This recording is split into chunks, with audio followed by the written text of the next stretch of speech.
Coffee. Coffee with Tim Black.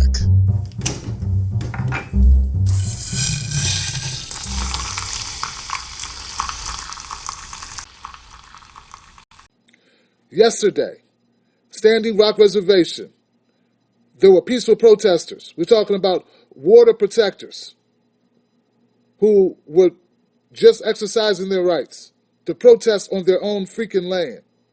These private security firms sicked dogs on these people and pepper sprayed them. We cannot sit back and just let this happen without raising as much of a fuss and making as much noise as possible and supporting those people down there. I've already sent my $25. I need you all to do the same. We need to support our brothers and sisters in the Dakotas fighting against these corporations. Little information, little background. A friend of mine, Alan Smithy on Facebook, not Facebook, Twitter. Follow him at Actual Flaticus. All right? I was talking with my friends Matthew Bateo, Alexandra Tomei, Michael Salomon in our group on Twitter, and he posted the financial information regarding the companies that have invested in this pipeline. It's by a company called what's the name of that company?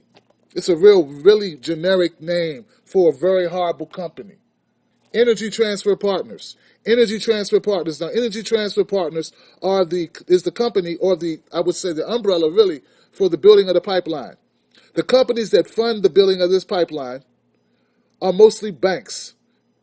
We're talking big banks. We're talking about Bank of America, Goldman Sachs, JP Morgan Chase, ING, Morgan Stanley, and Citibank. So when you're wondering why you're not hearing about this on mainstream media, that's the reason. That's the reason. And do you know the politicians that are funded by these banks? Let's just say 95% of them.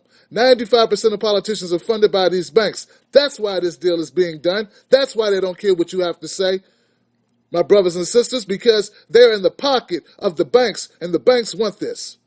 We're talking about your Hillary Clintons and your Cory Bookers. You're talking about your Debbie Wasserman Schultzes.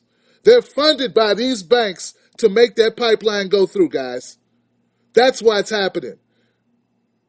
We should be more than just appalled and pissed off. We should be willing to do something about this. Every one of us got to chip in. Every one of us.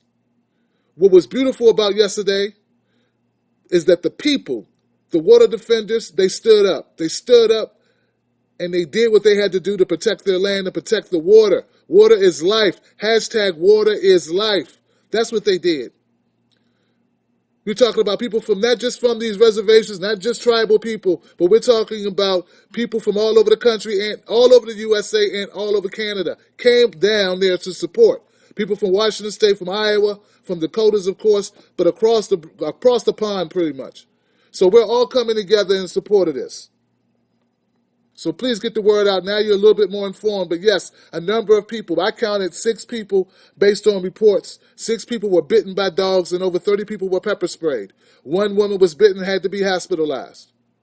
The Democracy Now! Was there on the scene. They did an excellent job of reporting this. If you want to see a video, I recommend going to Democracy Now!'s webpage and you'll be able to find actual footage when the dogs were released. $3.8 billion deal here, guys. But $3.8 billion is a lot of money, but you know what? You can't drink it. You can't drink the money, dummies. You can't drink the freaking money. You can only drink water. No water, no oxygen. No oxygen, you die. You be the richest guy with the best car, dead.